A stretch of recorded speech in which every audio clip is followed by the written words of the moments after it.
Hi friends, welcome to Pratima Realtors, your trusted real estate partner in Tirupati. మన తిరుపతిలో 4 డైరెక్షన్స్లో ఎక్కడ investment చేస్తే మంచి రిటర్న్స్ వస్తాయో ఈ వీడియో ద్వారా తెలుసుకుందాం.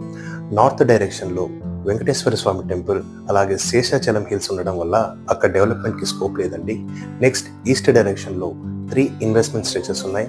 First Mangalam to Karkambadi stretch, second Renigunta road to Yerpedu, third Renigunta circle to KLM circle. So అలాగే వెస్ట్ డైరెక్షన్లో కూడా 3 స్ట్రెచెస్ ఉన్నాయండి. First Avilala circle to Chandragiri, Cherlopalli to Chandragiri, Cherlopalli to Rangampeta. So finally south డైరెక్షన్లో కూడా మనకి 3 స్ట్రెచెస్ ఉన్నాయి. తిరుచానూరు టు వాడిపేట, తనపల్లి రోడ్ అలాగే రాయల్ చెరువు. నెక్స్ట్ వీడియోలో ఈచ్ డైరెక్షన్ గురించి డీటెయిల్గా అనాలిసిస్ చేద్దామండి. నమస్తే.